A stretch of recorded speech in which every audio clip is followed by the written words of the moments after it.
This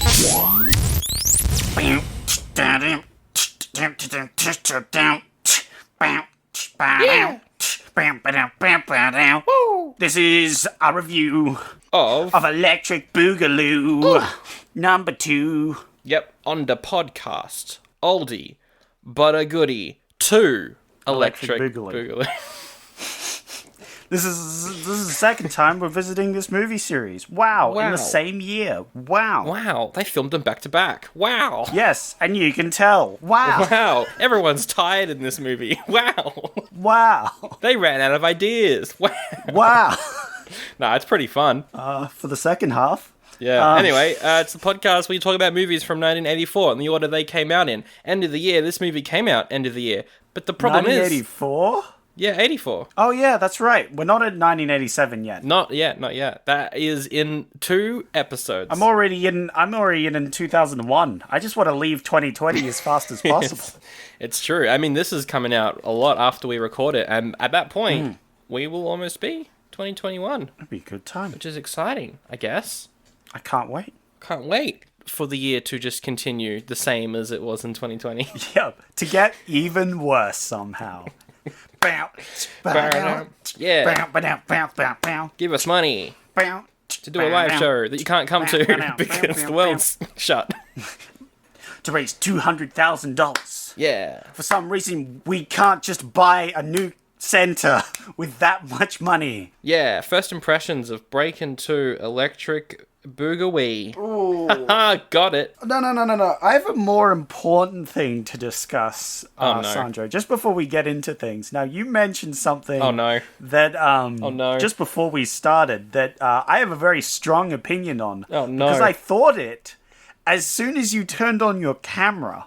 Oh, no. That, like, 2 weeks ago. Oh, and no. I didn't say anything because I didn't want to be rude. 2 weeks ago? That was when we were doing Dune. Yes, correct. Oh, no.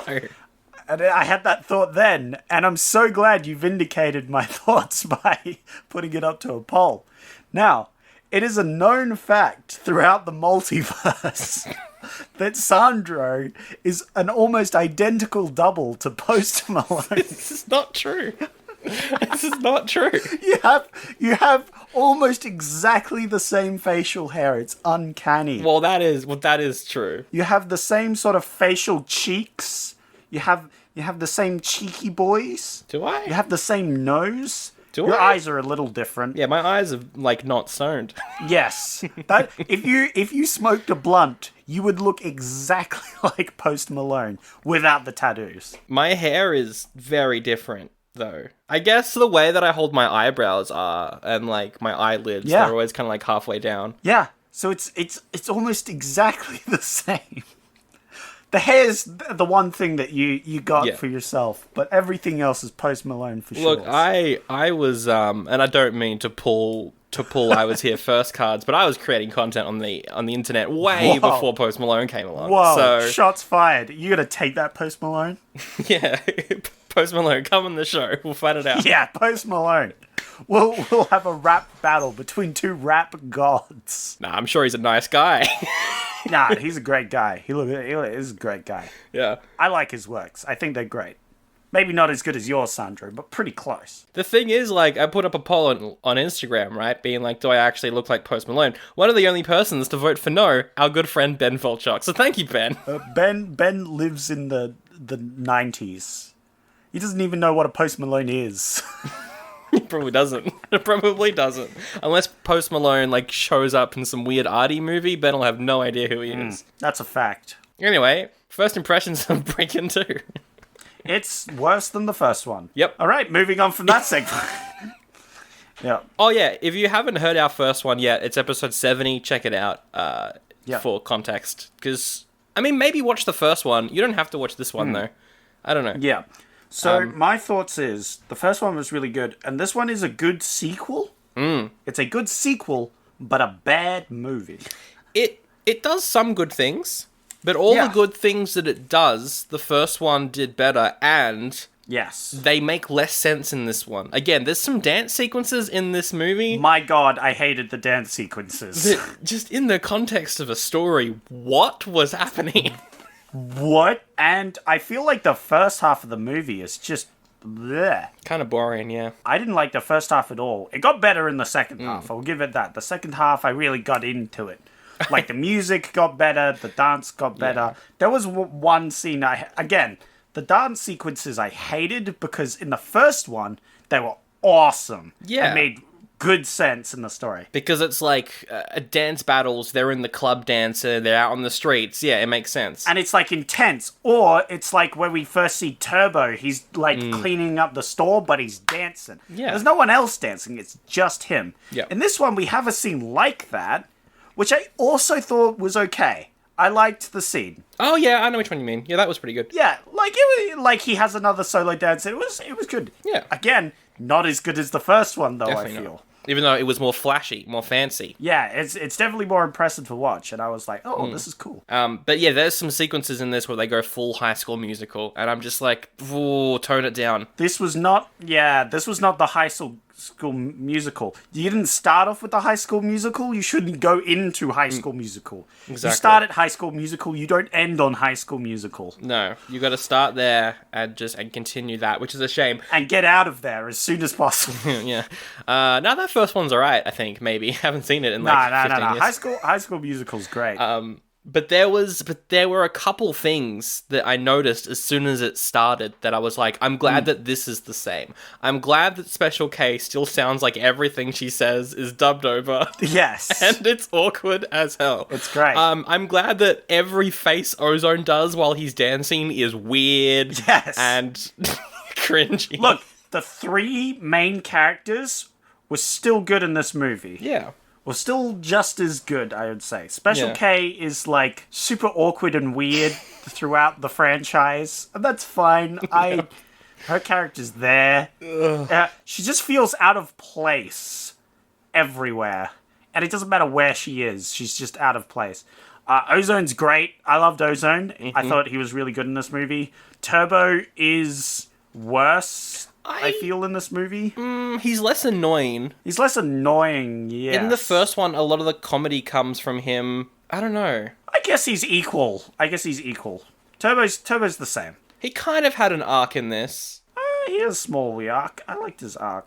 Yeah, So it it was wasn't an arc. It was just... The arc finished halfway through the movie. Yeah, it did. It was like a small arc, yeah. But yeah, we'll go through... It probably won't be too long because there's not really much in this movie to say. But yeah, if you haven't heard our episode on the first one, get context by doing that. So here's something I also need to mention. I had to watch this movie twice.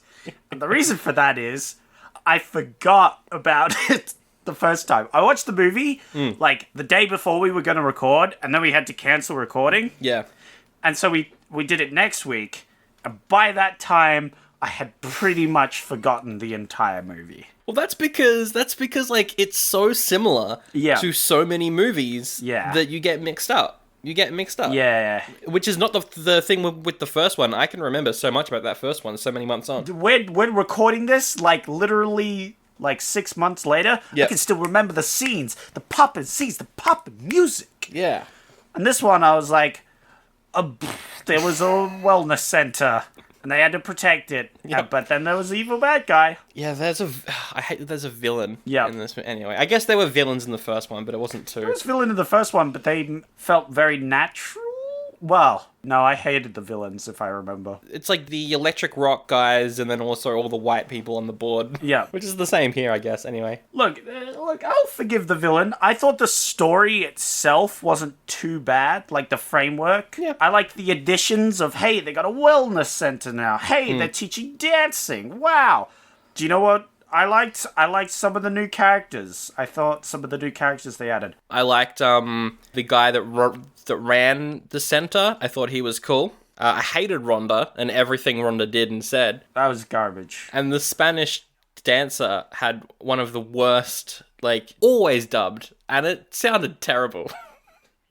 But anyway, but there aren't too many notes to get through, so I'll just get these out of the way. It's released September 21st, which is technically last week, because the only film that came out this week was Miss Sophel, two brothers escape prison with the aid of the warden's wife, probably fall in love, that's probably an affair, it's probably awful, so you pick this instead. Yeah, because I want to do this. Oh man, I'm falling asleep just thinking about that other movie. Yeah, probably awful. So it's pretty much written by the same guys that did the first one. There's like a couple extra writers, but it's a different director on this one. This one's directed by Sam Furstenberg. You could tell for sure. Oh, yeah. Because the first one, like, kept the realism aspect. There was, like, these dance scenes, but you could tell that it wasn't real, you know? It was just sort of half in their head with the dancing and other things. This one, what? It's all in their head, probably. Or the world is weird. Yeah, no, the world's a fucking magical fairyland where magic happens, because it's got High School Musical dancing, where fucking things that should not happen. Yeah. And it breaks my immersion immediately. Yeah. But we'll get there. We'll talk about all of them. So yeah, he is probably best known for directing the first two American Ninja movies. So he does a lot of martial arts. I don't know exactly how he came to direct this. Probably because he did a movie in early 1984 called Ninja 3: The Domination, which did star Special K. So she probably recommended him based off that. I kind of wish I added that movie as an option earlier in the year. Yep. Because I want to see Special K being a ninja. I don't. You know what? I want the old direct back, because I liked him. Well, and this director was not as good. The original director did do the third one, which isn't actually a dance movie. We'll get to that at the end of the episode, but there is a third one that he returned for. Great. It's called Electric Boogaloo. No, it's not. I was about to say, that's terrible. That sounds like something you would make up. Oh, yep, never mind. Well, I did make it up. That is why. But yeah, speaking of Special K, she's back, played by Lucinda Dickey. Adolfo Shabadoo is back as Ozone. And Boogaloo Shrimp is back as Turbo. Ah, yes, Boogaloo Shrimp. I love Boogaloo Shrimp. What a character. What a guy. Ice-T's also back from the first one. He's there for a scene. That was the actual Ice-T, yeah? Yep, it was him. That's so funny. It's before he was famous. Yeah. No, but that's crazy. It's like, they're like, Ice-T, and they're like, yay, it's Ice-T. And I'm like, wait, Ice-T? Yeah. What the hell is he doing in this movie? I forgot like he was that. in this. And there's one other musician who became quite famous after the movie, and that is pop star Martika, who does a couple songs in this film. She's there for a bit. Yeah, we see her at the end where she's singing with the credits and stuff. Yeah. But yeah, aside from that, all the rest of the cast, unknown TV actors. Don't know who they are, but it's those people that are there. 29% on Rotten Tomatoes, but an audience score of 65. Wow.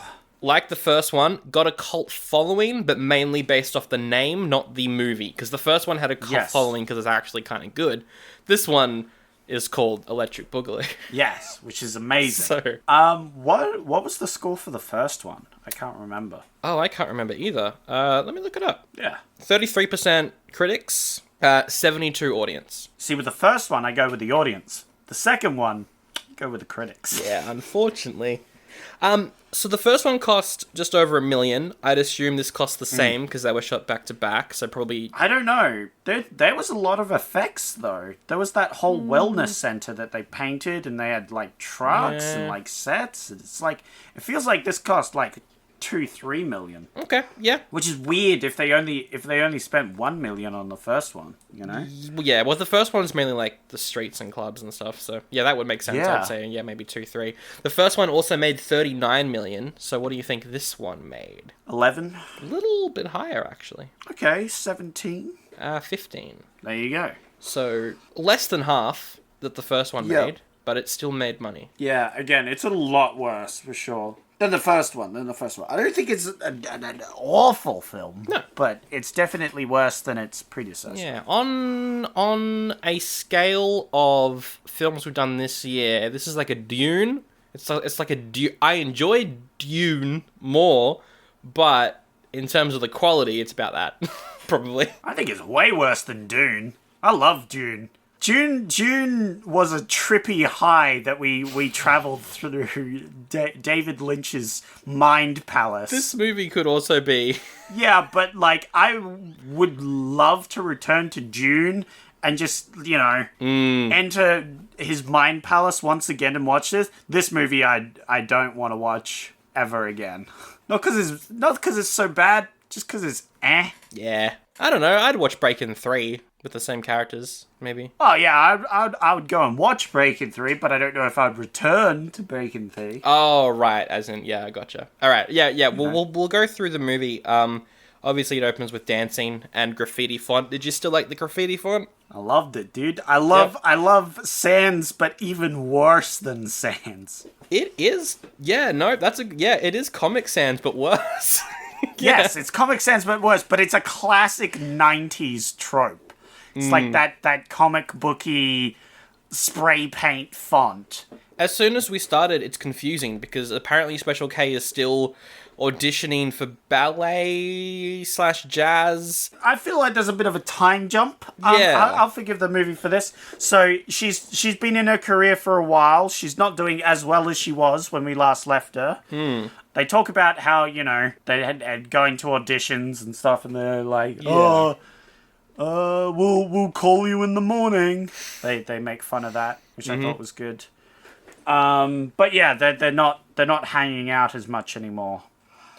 And meanwhile, Ozone has started teaching people how to dance. Yes. And Turbo is there. They're teaching kids how to dance. It's the first moment where, we see kids, because she goes over to visit them, and all the kids are like, "Oh, Special K, it's you, we're kids."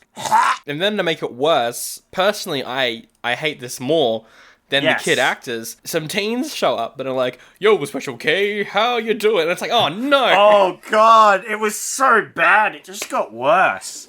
This was such a bad intro. We're introduced to the wellness center though, which is pretty cool. I liked the wellness center. It's like, hey, this is the place where we hang out, teach the kid. And I'm like, okay, this is cool. We meet the guy who runs the place. He's cool. He's very cool. I loved him. His character's great. Mm-hmm. Yeah, and then we just have dancing and stuff with these kids and these teens, and like, hey, Special K, let me show you how it's done. It's not that I don't like that there's rapping in this movie like that. I think that's fine. It helps paint the year, but it's teens. And the voice he was doing, and it was just, like, weird. And then they go, dancing down the street, and it turns into a High School Musical, because everyone on the street joins them. I was like, what the hell is going on here? I nearly flipped my table. I was like, what? Not in my electric boogaloo. What is this? They're walking down the street, they pass a cop, and the cop's like, oh, I'm a boogie to the beat. It's like, no. What? No, people joined them. It's the classic, kids movie. It's gone full kid. Instead of, a young adult teen movie, this has gone kids movie. It is. And that's what I hate about it, because the first movie had some, real, hard-hitting, hey, it's tough. This is all daisies and roses. It is. It's gone full... grandmas are dancing with them, oh, yes, let's get jiggy with the beats, yeah. It's like, no. But they're, breaking down, they're, freestyling, because they've clearly got, younger actors just dressed up as grandmas to dance. And then, they all join them on the street to walk down to the music that they can't hear. What? No, it's coming out of one boombox. They can't hear it. Yeah. What? It turns into a stage show, it turns into a musical. Now, this is my thinking. In the universe of Breaking, the first one, this is what I think this movie is. Do you remember, at the end of that first one, they've got a stage show? Yes. This is that stage show. That's my interpretation. They made a movie. Oh, this entire movie is that stage show. Okay, that's the only way it makes sense, right? Yeah. In the world of that first movie. That would explain why it's fucking terrible. JK. Because it's like, you take those three characters and you tell them to write a stage show, they'd be like, oh, there's a center for the kids, but it's getting demolished. Yeah. Oh, we haven't got to that yet. Oh, no. Spoilers. Just before that, there's this Spanish dancer that Turbo's like, oh, I want to get me some of that. That was awful. And I hated the voice that they dubbed her with. It was like, oh, por favor. Yes. It was like an anime. Oh, por favor. Yes, it was really bad. No, I have to mention that the cop, one of the cops is a sexy lady cop.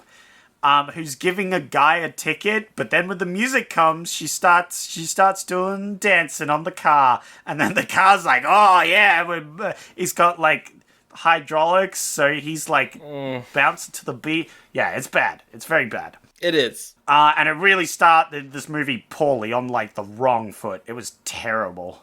I was like, oh my god, the movie's just dropped so much in quality. And then, like, after that, there's, like, this dude with, like, the most white guy with the whitest hair. Yes. And he's like, oh, He's literally the whitest guy I've seen in a long time. I was like, is this, like, the president? What's he supposed... Who is this guy? And he's like, I'm gonna shut down the sender and build a supermarket. Ha-ha! And he's the villain.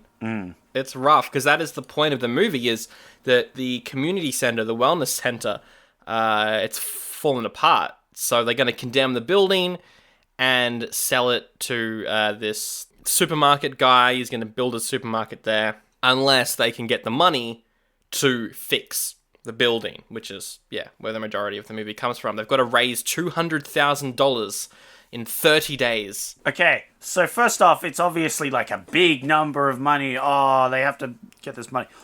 That is so much money for repairing this place. It's a massive building.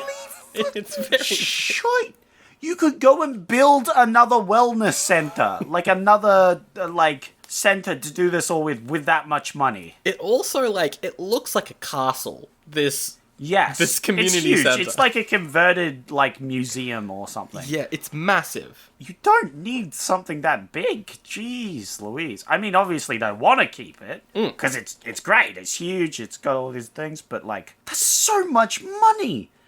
And we're looking at through the eyes of today's money. Yeah. Back then it would have been twice as much as that. It would have been 400,000 plus, probably, around there, maybe even $500,000. Probably five. It would probably be 500,000 to be honest. $500,000 just to fix this place. Yeah, it's it's ridiculous. And so they're like, we're gonna raise the money. We're gonna put on a street festival of dancing in the street. We'll build a stage outside and get people to donate. Yeah, that's their plan. There's no actual way that they would get anywhere near enough money. I don't mean to crap on them too much, but one, there's no way you're getting that much money. Two, I mean, this is the part of the movie. It's magical. It's oh wow, everything went okay. Nothing was wrong. The conflict throughout this whole movie was mute, and you could predict it. When every conflict started, you could predict that it would finish exactly how it finished. Of course. It's a kid's film. Because it's a kid's film, and kids' films have to be dumb. Oh, yeah. Yeah, it's bad. And, if you could raise that much money, just spend it on something else. There's other charities that are way better than the stupid wellness center. You could make a difference with that much money, but no, you could patch up this old, decrepit building. Just use half of it, get a new center, use the other half, I don't know, buy drugs.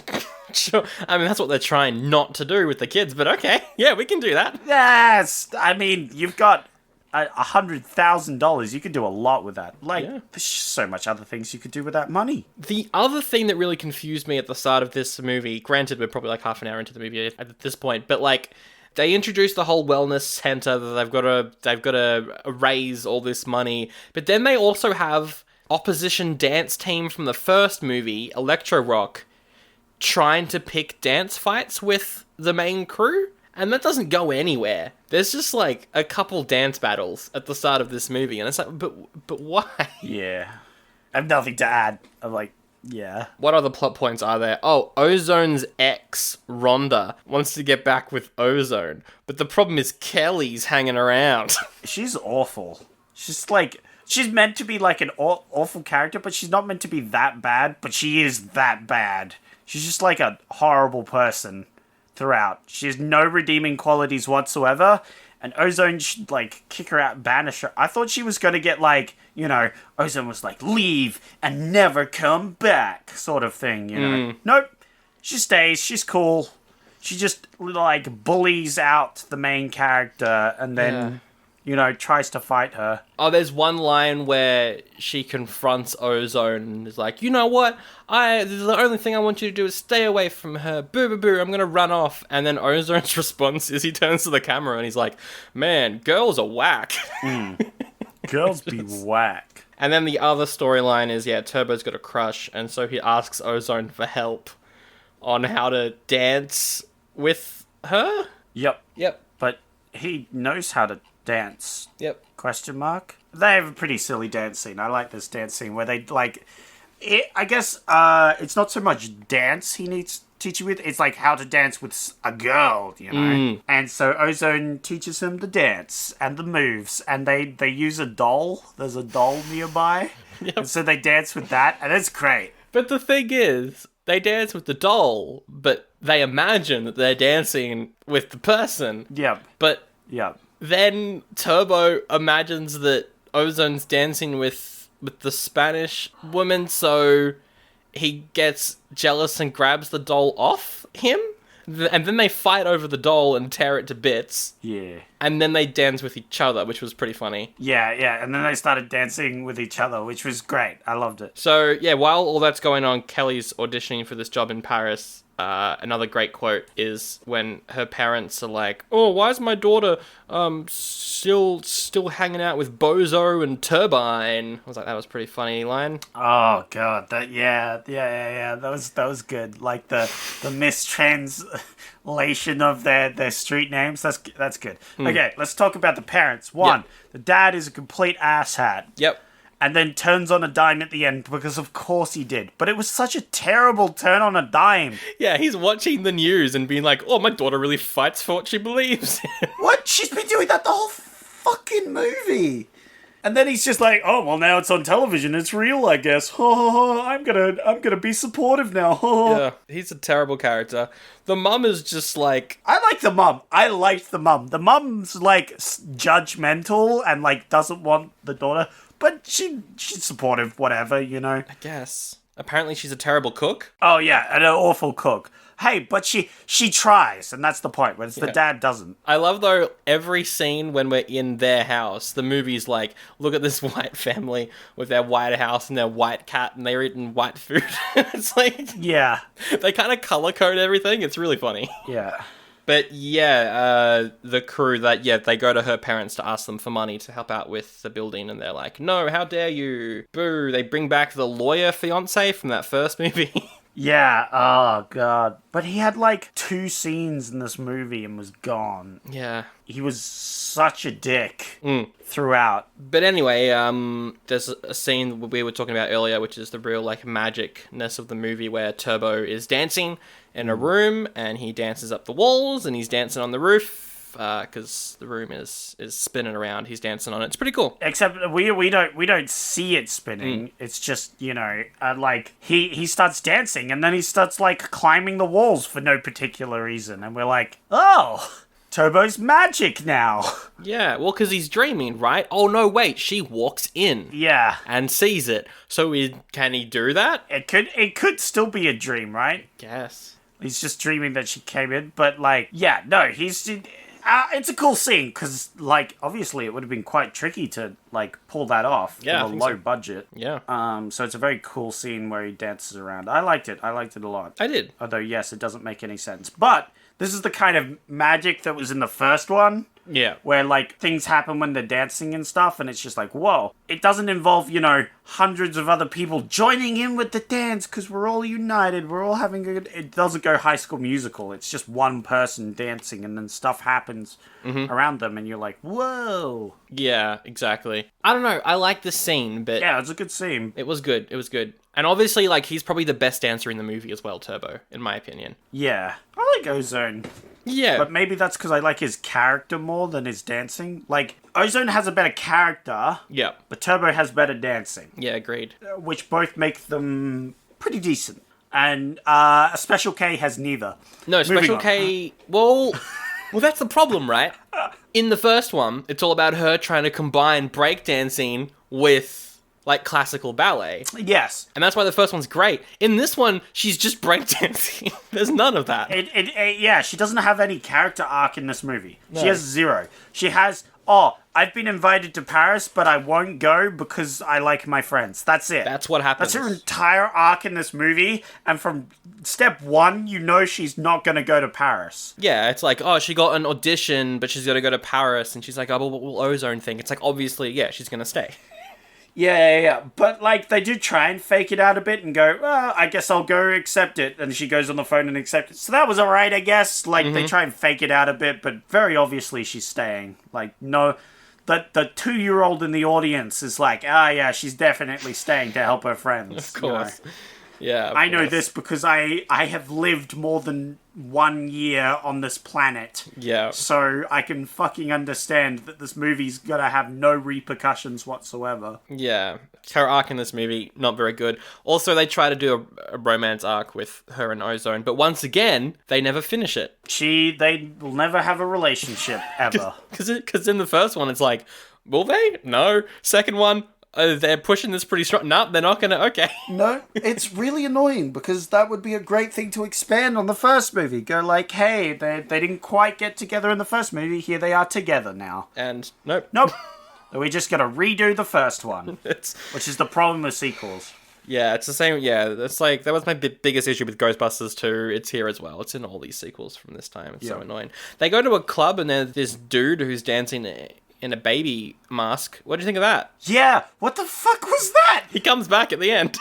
They kept cutting to him, and I thought, like, it was Turbo. Mm-hmm. Nope. The only other time we see him is at the very end for no reason once again. It's just a random dude. It was bad. It was really weird. Anyway, Special K goes up to Ozone and is like, I'm going to Paris. Do you want me to go to Paris? And he's like, I don't care. I'm clearly mad about it, but I don't want to talk about my feelings. I'm a dude from the 80s. What up? Catch you on the flip side. Yeah. And so she's like, all right, I'll go. And then we get the worst scene in the movie. I don't know about you, but this is the worst scene in the movie. There's a lot of bad scenes. Yeah. Worst scene in the movie is she's just finished shopping with her mum. They're walking to the car, and the ADR, the dub on the mum, is the worst I've ever heard. You skipped over a scene which I think is worse. Which one was that? It's where the bully lady, the ex, goes up with her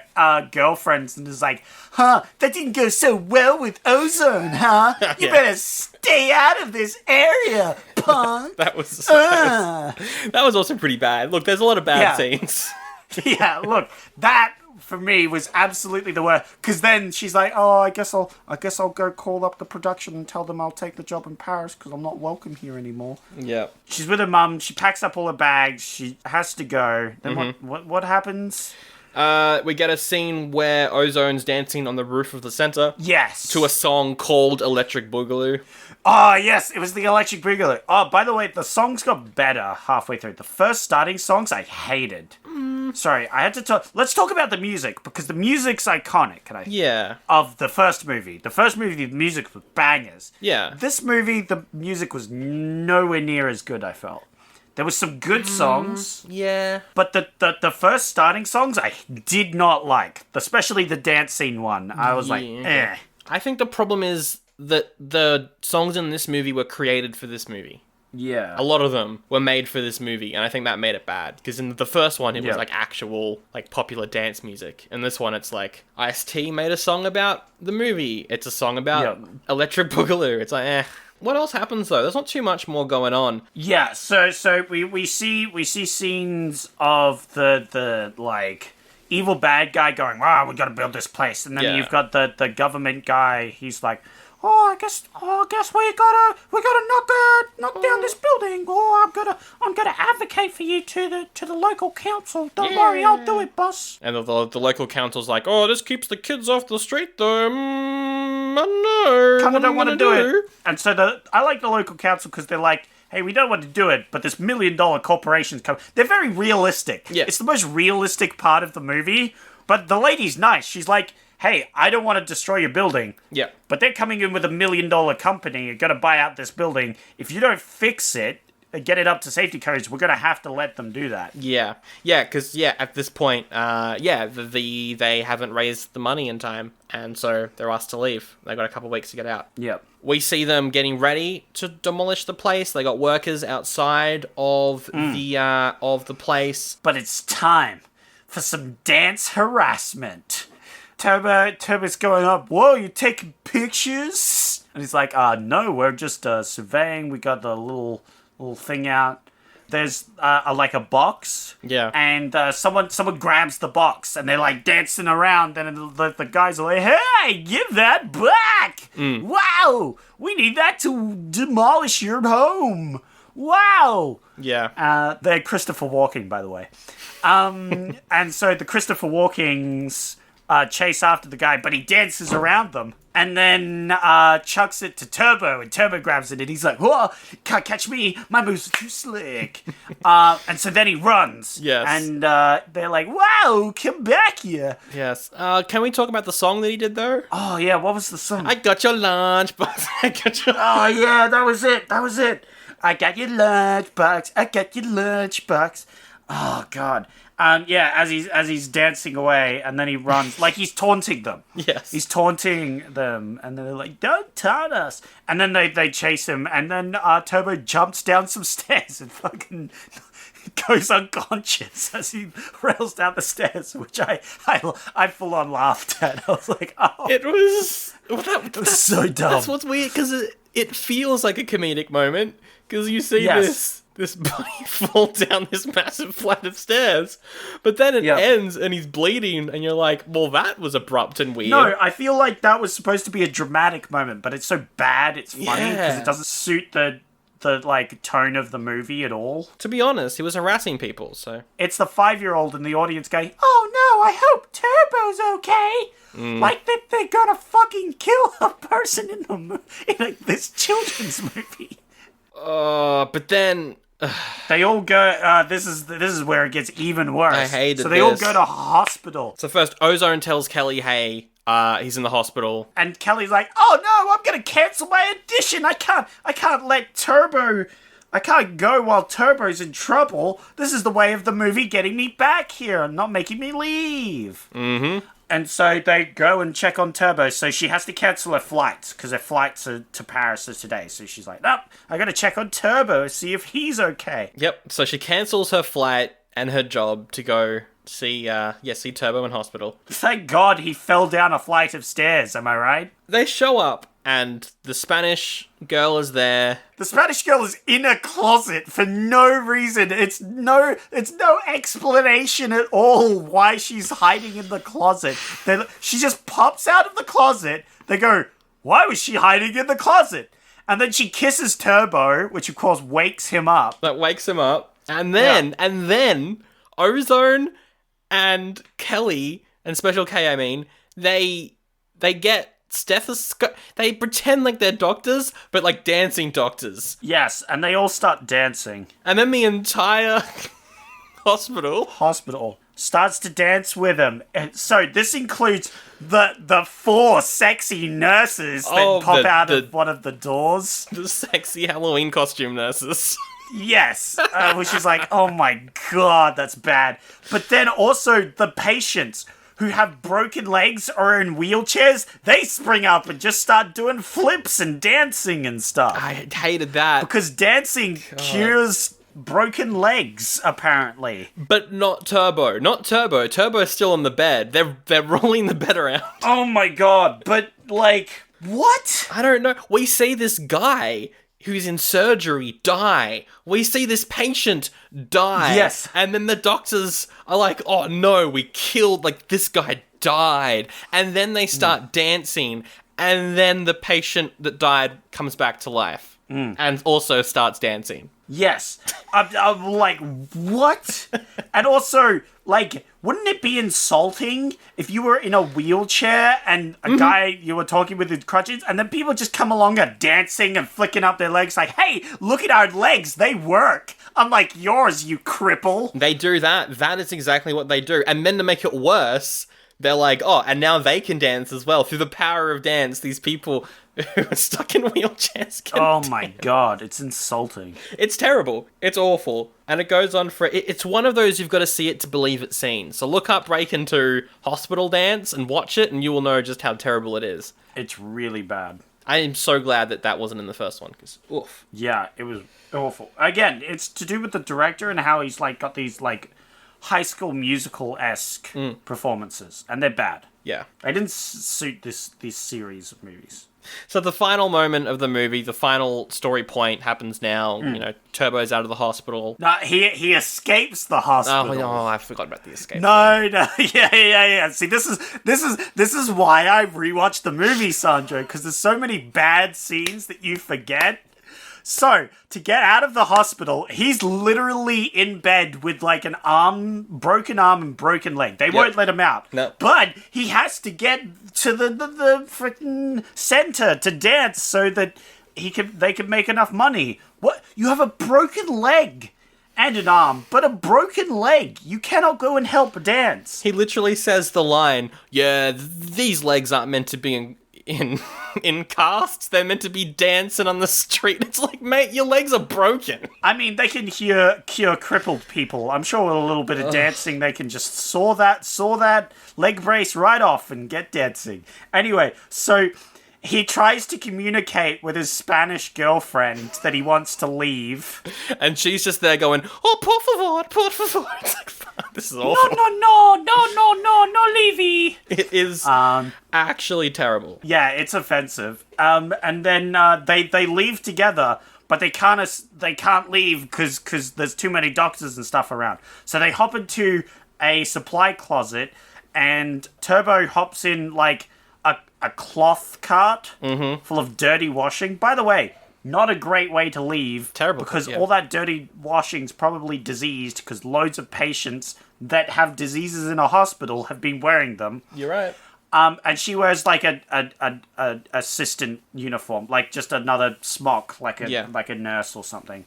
Then she leaves with one of the nurses trying to tell her how to leave, and then she's like, "No English," and the nurse is like, "God damn it! Why do they keep freaking hiring people who can't even speak even English?" But then after that, they go back to the community center, and Turbo finds that there's all these tractors there. All these tractors at the community center. They're gonna tear down the stage that they built for the show they're gonna do. First, all the kids get up on the tractors and dance on them, because of course they do. That goes on for a couple minutes. Yeah, that's a dance scene. That's something I could see the first movie doing. Yeah, I guess. You know what I mean? Like, because this is like, they're rebelling against the machine, so they literally rebel on top of the machine. There's a sort of metaphor there. There's something there, you know? Sure. If you wanted to look that deep into the movie, I'm sure you could make that. This could have been better, but it like, at least it isn't too bad. The evil businessman shows up and is like, "Nah, you gotta knock it down." So one of the tractors... Yeah, he tells the like bulldozer guy to just keep going, just go through, pile drive these kids. And so... So he starts moving forward and most people get out of the way. But luckily, our hero, Turbo, shows up. And he stands in front of it by himself with no help from anyone, including his girlfriend. He single-handedly stands in front of this bulldozer and is like, you want to bulldoze the building? You have to go through me. And everybody's like, yay! Good work, Turbo. We're not going to help you, but we're going to stand here and clap to support you because we don't want to get run over because Jesus. And the businessman is like, run that kid over. The businessman is actually like, kill that kid. Yes, which was great. I loved it. And then we get the best line in the movie, which is the guy in the tractor. He's like, "No, we came here to do a job, not to kill kids." It's a great line. It's a great line. What a hero. What an American hero. And so all the tractors leave. Yeah, they just leave. And then the news shows up. They show up and this reporter is reporting live from the scene and is like, they're really doing the good thing. Yeah. And so the businessman is like, oh, yes, we've decided that we're going to withdraw from the project. No, you have to put this in the right context. The news reporter goes up and he's surrounded by kids and it's like, what are you gonna do now? So, like, they're clearly, like, pinning him on the spot where he has to flip on a dime. Yep. And he's like, oh, obviously we'll back off. We support the local community. And he makes a sizable donation of $10,000 towards the twin. He's fucking... I hated this. I hated terrible. the scene. He's coerced on air to donate more So the wellness center guy is like, oh, yes, and I believe you said you were going to donate some money. And he's like, yes, I guess... For no reason he agrees to this, other than he's like on air. He's like, oh yes, we were going to donate. We were going to donate 3,000. And he's like, the wellness center guy's like, cough, cough, cough. And the guy's like, oh, I mean 6,000. And then he's like, and he flashes like 10. Yeah. And he's like, yes, $10,000. Like, why? Yeah. Why is this guy donating? And also, you're in that position, right? You're in that position. Yeah. You could make him pay for the whole thing as well. Live on air. Let's make him pay for it all. Because $10,000 isn't even anything, to be honest. It's less than 10%. Yeah. It's less than 10% of what they need. It's so insignificant, as it turns out. It's a lot of money, I guess, but still. I was like, wow, he's paying... I thought he was paying for pretty much the whole thing. Nope. It's barely anything, as it turns out. And I was like, oh, wow, this really takes away from that whole scene. Anyway, they're like, oh, we have barely any of this. We're going to put on a big concert to raise money to get the rest of it. Yeah, they put on the big concert, and the news is there plugging it. It's obviously a massive crowd shows up. Here's my hot take on this concert. It's not impressive because we can't really see the dancing. It's all like shots of the crowd or face up or like close-ups on their face, and it's just like... Yeah, there's a bit of dancing. I don't know. We just get, it's like a 50% ratio, I'd feel, with the dancing, and then shots of the crowd, and then shots of that one guy in the mask for no reason. He's there. The parents rock up and are like, we're going to pay $50,000. Oh, yeah. No. So they're watching it on television, and then the dad's like, you know what, I've instantly changed my mind for no reason whatsoever. I'm gonna go down and pay for it all. So they managed to get like 150,000, in donations. So they're like, oh, we're 50,000 shorts. We're so close. And then the dad rocks up and is like, I'll pay for the rest. And then everyone's like, yay. Special case like, thanks, Dad. I love you. Yay. And it all ends happily ever after. The pop singer sings a song into a mic, even though there's no speakers that we can see. So she just singing to herself. I don't know. It doesn't make any sense. It's the end of the movie. Yep. Breakin' 2. No, it's so they could record it for this movie. Oh, that makes sense. Yep. Look, we both gave the first one a goodie. And as much as I like cheesy dance movies with this sort of... terrible 80s acting and dialogue, because none of them are actors, they're all dancers. The problem is we have the context of the first movie. Yeah, the problem is the first one was great. It was surprisingly good. Yeah. The first one shocked me how good it was. This one shocked me how not like the first one it was. Yep. Out of context, I think the hospital scene's kind of funny. Yes. And I think that the hospital scene, you should look it up and watch it, because it is funny. They're funny. The one where the cops are dancing. It's kind of funny when you think about it. Yeah, the problem is, it's a sequel with the characters from the first one, and it just kind of ruins it. Kind of ruins the legacy, kind of ruins the characters, so I'm giving it an oldie. How about you? I wouldn't say it ruins it, it just takes away. It doesn't do anything with them, and it doesn't make it, it's not as good as the first one. Just watch the first one, it's an oldie from me. Yeah, 2 oldies, right there. Which is really sad, because I really liked the name. It's probably my favorite name of all the movies we've done so far. Breakin' 2, Electric Boogaloo. It's a good name. Even though Boogaloo is based off the guy that plays Turbo, so he's not called Boogaloo. And there's one song called Boogaloo. Great name. Great song. The original director, he did return for a sequel in 1985 called Rappin', which is about a criminal who tries to become a rapper, but he's terrible. The actor is terrible and can't rap, but apparently... Ice-T is also in it, which is the only connection to the Breakin movies, but it is a sequel. We might watch it at some point. We'll see. Okay. What is a sequel you would want to see, though? Okay, so my sequel. So we've done dancing. We've done rapping, technically, because of this third movie. Mm-hmm. I'm going to say I have the fourth movie. And it's about art. But not just any art, street art. Ooh, tagging. Yeah, exactly. So, we have the main character, which is not Special K. It's Special A. We'll call her Alexandra. Alexandra, yeah. And she's part of an astute school for artists and other things. And she does paintings, like beautiful Monets and other things like that. But she's so bored.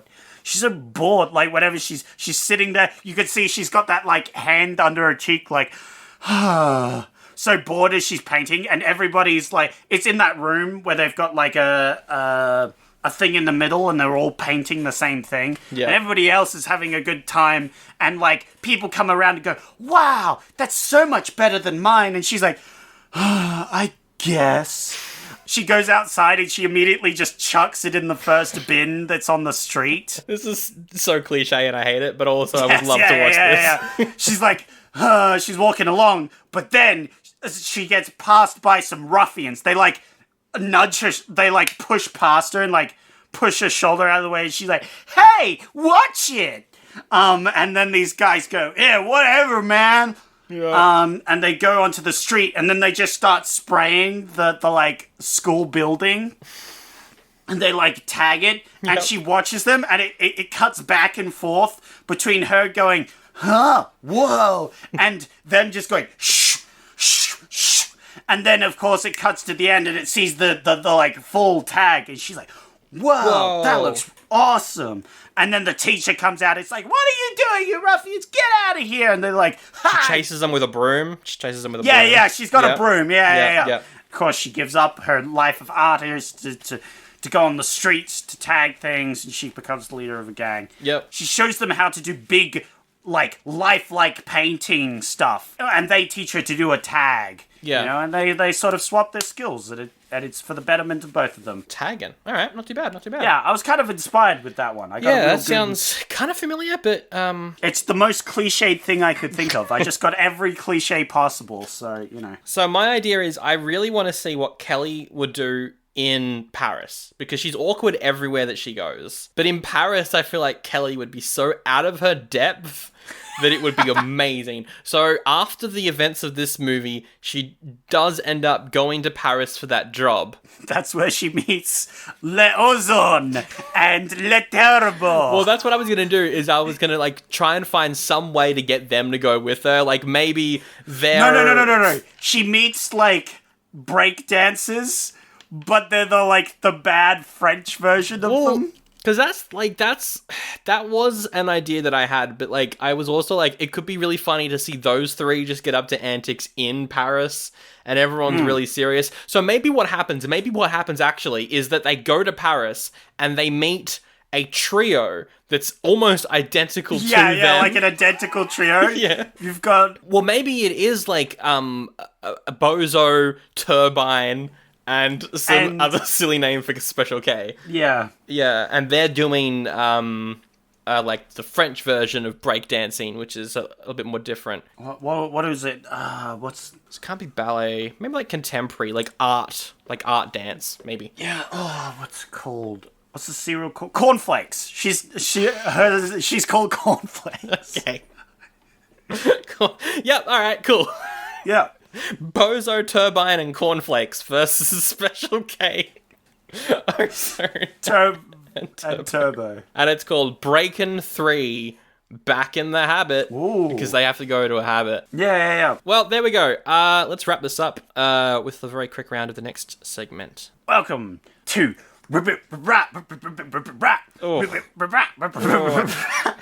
painful. Raving reviews. Oh. This is part of the show where I get reviews from Rotten Tomatoes, throw them at Sandro. He guesses what score they are. He gets it wrong. That's how it works. Mm-hmm. So, the first one is from Doom. Doom or Dune? No, Doom. Or Dune? Doom. Oh, I say that like Dune. Yeah, shut up. He says, I want my son back. What? I want my son back, ... That's a meme review, so I'm going to say 5 out of 5. It's 0.5. It's the opposite. Yeah, it was either one of the two. It says, I want my son back. We have Robert. Robert says, words can't describe the horror. It's not that bad, but yeah, okay. What do you think? Yeah, no, actually 0.5. Yeah, it was a 0.5 again. Yeah. Well done. Yeah. We have another review by Cronus, who says, culturally significant. True. Because if you like movies and like making fun of movies, Electric Boogaloo, it's very important. It's an important fact. So, 2.5. It's 4 out of 5. 4 out of 5. All right.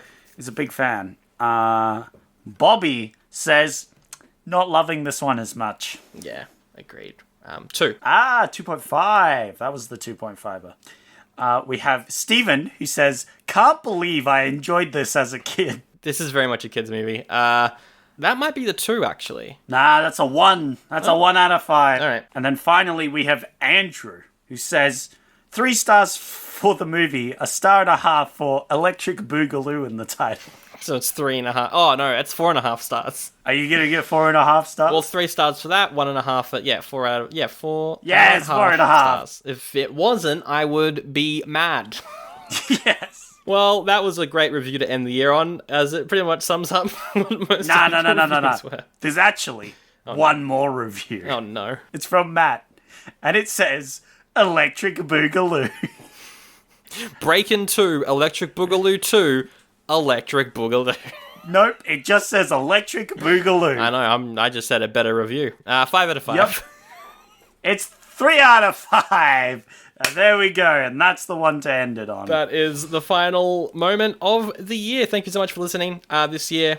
The journey through 1984. We are going to be wrapping up. We'll be doing like a bit of like a wrap-up episode next week for the first episode of the year. Like we did last year, we'll go through all the films, do some favorites, do some worst movie lists, find out of 5 what this year ranks in general based on how many goodies and oldies we gave it. But yeah. As a quick teaser, was it a good year, Zach, of movies? Yep, agreed. So find out next week. Find out next week exactly what we think. If you like the show, all the usual things, tell a friend, be like, hey friend, do you like to dance? Yep. Because then you'll like the first movie. Yep. Links to everything in the description, socials, emails, all of that. Hey, thank you for listening. Thank you for listening. Yeah, of Thank course. you for following us all this way through. Not you, Sandro. You looked a little confused there. No, I mean the audience. I was a little confused, but now I'm back on board. I mean, thank you for listening to this. But you have to edit it, so you have to listen to this. You know, so thank you, Sandro. Good work, Sandro. Hey, can we have a round of applause for Sandro? Yay! Wow, Yeah. Sandro. I don't look like Post Malone, though. That's very important. Just saying that there. Don't look like him. Yep. We're very different. Yeah, for sure. Absolutely agreed. And a round of applause for Zach for doing reviews. Yay! Doing the bare minimum. Yeah. You'll probably be doing the images for Instagram next year if I can be bothered to start one. Yeah. We'll see. So that's the year. We usually pick what we're doing next week, but not doing that, obviously. Next week, no movies. We'll be deciding then what we'll be starting the year off. And let us tell you, it's going to be a stupid year. Yep, there's a lot of iconic movies. Yes. And a lot of not, and a lot more not. Yep. And now notice I didn't say good movies, I said iconic movies. That is true. Most of the iconic movies we'll be doing next year probably aren't going to be very good. Well, that's just what you have to do. But let's wrap up the episode with the best quote from Breaking 2, Electric Boogaloo. Mine is, we came here to do a job, man, not to kill kids. Mine is, hey, took your lunchbox. Ha, took your lunchbox. Ooh, took your lunchbox. Oh. Ooh, took your lunchbox. Oh, what a way to end the year, just cringing at the last moment of the episode. Oh, yeah. That was painful. My favorite quote was, hey, coronavirus was pretty difficult this year, huh? So, good work, everybody, for surviving it, and hopefully next year will be a lot better. That was a weird thing for them to say in 84. Yeah, I know, right? Crazy.